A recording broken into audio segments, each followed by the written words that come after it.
Pada seri yang ke-29 ini didukung oleh para pelaku.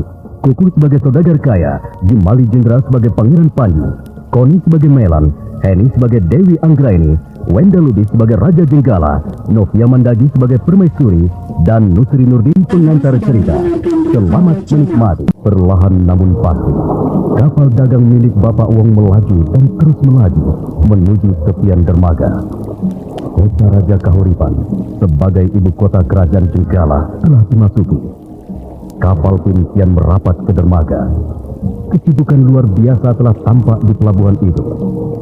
Bapak Wong mulai memerintahkan awaknya menurunkan layar dan menjatuhkan jangkar atau sau.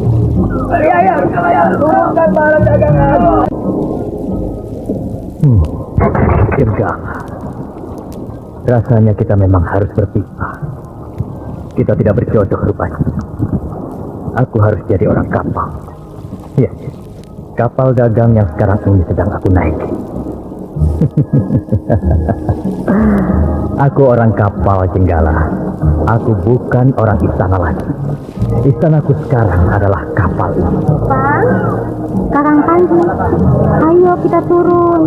Kakang kan janji mau ajak nenek jalan-jalan di bawah sana. Ayo Kang. Bagaimana ya? Aku diberi pekerjaan mengawasi kapal ini, Nenek. Sebentar saja Kang. Dan lagi di Jenggala ini kan aman. Yuk, kita turun sebentar, jalan-jalan. Ayo Kang. Di kota Raja Kahuripan ini terlalu ramai, Nenek. Di sini sulit membedakan antara orang yang jahat dan yang baik. Sepertinya keadaannya aman, tenang dan tentram. Lihat Kang, orang pada sibuk dengan pekerjaannya. Ada yang belanja barang kelontong, belanja keperluan dapur. Bahkan itu Kang, di sana itu, ayah sudah ramai dikerubungi para pembelinya. Nah, bukankah dari atas geladak kapal semua sudah tampak jelas? Mengapa harus turun berjalan dengan orang-orang ramai? Apalagi gadis secantik kau. Wah. Kenapa Kang? Ya, pasti banyak yang mencoba dekat-dekat dirimu. Senggol-senggol sedikit. Lalu apa Kang? Aku cemburu. Aduh Kakang.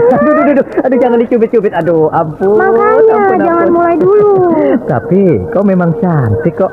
Aduh. Ampun Tuan Putri, ampun. Kang Panji, ada apa di tengah-tengah pasar itu? Sepasukan prajurit? Apa mereka sedang meronda? Ada apa di Jenggala ini? Ada apa kira-kira ya Kang?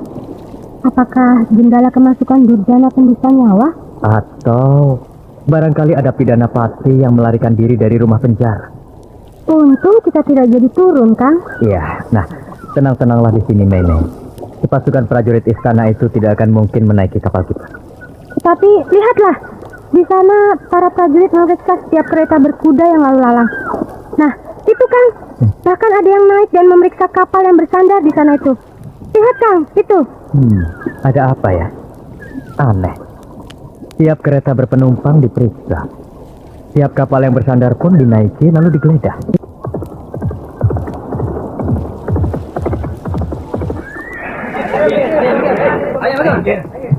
Hei, siapa sih yang punya kapal ini? Ayo jawab, siapa? Saya pemilik kapal ini, Tuan Prajurit. Benarkah? Tidak bohong. Benar, saya pemiliknya. Ada apa, Tuan Prajurit? Kami diperintahkan memeriksa setiap angkutan, baik angkutan air, angkutan darat, maupun angkutan berkuda.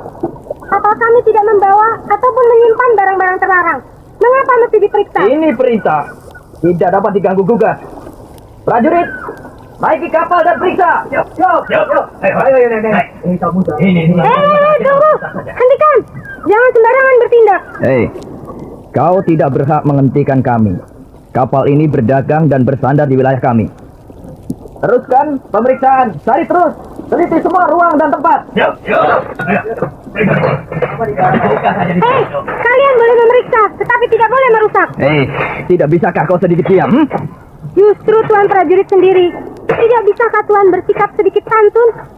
Ini kapal kami, milik kami, hak kami. Tetapi Tuan memperlakukannya seolah-olah kapal ini tidak bertuan. Kami terpaksa melakukan ini semua. Memeriksa semua lorong, sudut-sudut, bahkan tumpukan kotak sekalipun harus kami geledah. Sebenarnya apa yang Tuan cari? Seseorang, ya, seseorang yang tidak boleh siapapun tahu. Aneh. Ini memang tugas aneh, karena baru sekarang hal seperti ini dilakukan. Hei, bagaimana prajurit?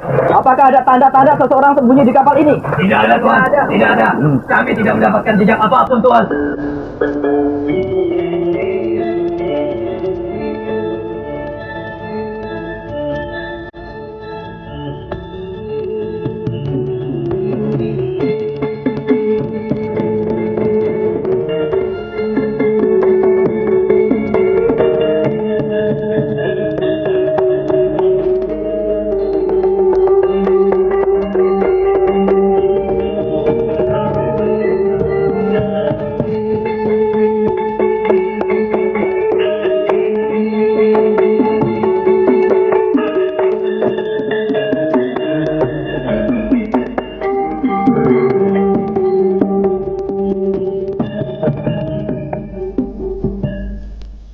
Pemuda Panji berhasil lolos dari Tergabal. Begitu para prajurit Jenggala bergerak menaiki lambung kapal, Panji terlebih dulu terjun lompat ke air dan berenang menyelam ke tepian dermaga yang agak jauh dari kapal.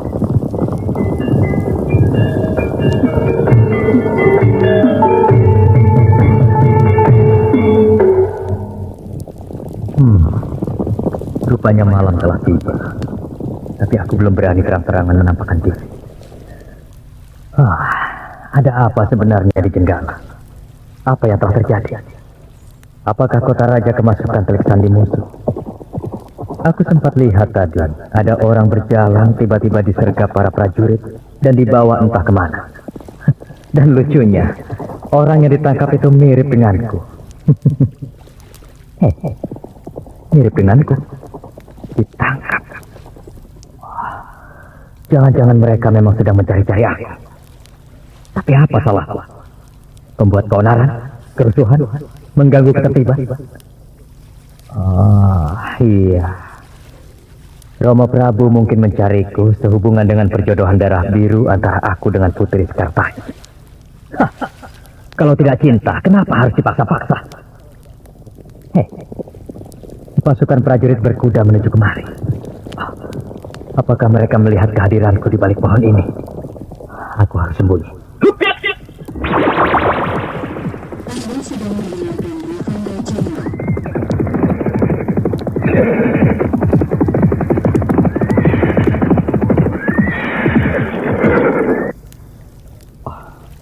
Tadi aku melihat ada orang di balik pohon besar ini.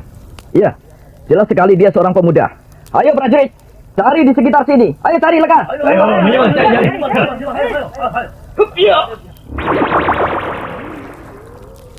Cepat kejar, dia terbang ke arah sana. Dia ada di atas hubungan istana itu.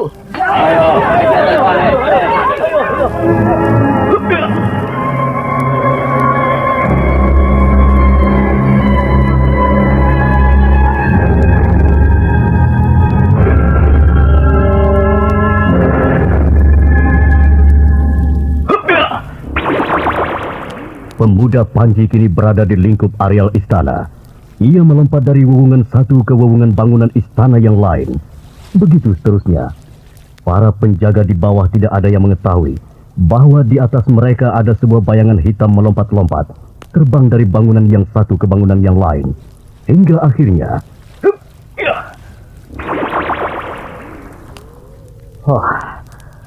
Sekarang aku sampai di wewungan atap Kaputren. Ya, ini adalah bangunan Kaputren. Aku baru ingat sekarang. Katanya Anggraini berada di istana Jenggala. Coba, aku ingin membuktikan kabar itu. Aku akan melompat turun dan memeriksa Kaputren.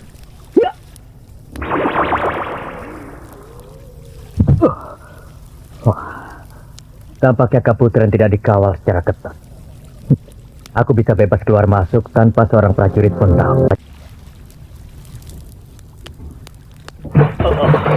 Siapa itu? Siapa? Benar. Itu suara Anggraini. Anggraini. Siapa? Paman Kisar Gunung? Anggraini. Ini aku. Panji. Kakak?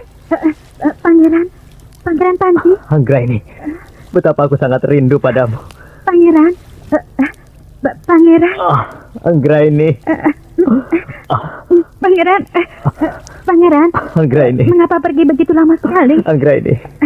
Panjang sekali bila aku ceritakan. Pangeran, jangan pergi-pergi lagi. Akhirnya kau kembali juga, anakku. Sekian lama Romomu dan ibundamu dalam kecemasan, kebimbangan dan keresahan. Kemana saja kau selama ini, Panji? Hati seorang ibu paling tidak bisa kalau anaknya tiada kabar beritanya. Saya kembali untuk Anggraini, untuk sebuah cita-cita yang selama ini terpendam. Hamba senang dan gembira sekali. Pangeran telah kembali dan berkumpul di istana. Dengan begitu, pekerjaan hamba telah selesai, Gusti Prabu, Gusti Permaisuri. Tidak, Nini Anggraini. Kau masih boleh menetap dan tinggal di lingkungan istana ini. Saya tidak mengerti. Apa maksud dari semua ini? Nini Anggraini, keluhuran dan kemuliaan budimu akan selalu kami kenang, nak. Ibunda, ada apa ini sebenarnya? Pangeran, hamba akan kembali ke tempat asal hamba, ke Dumpring. Tidak satupun boleh mengusirmu dari sini, Anggraini.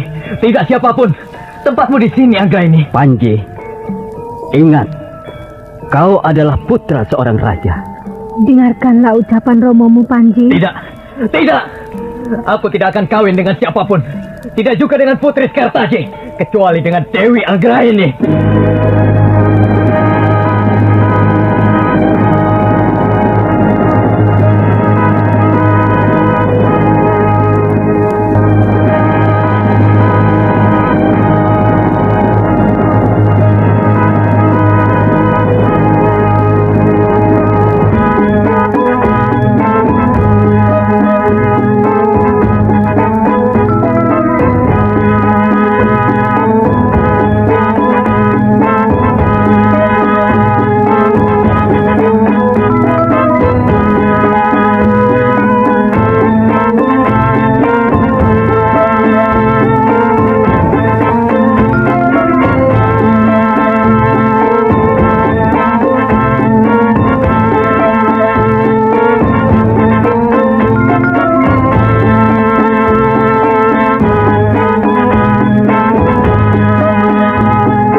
Halilintar menyambar di pagi cerah itu.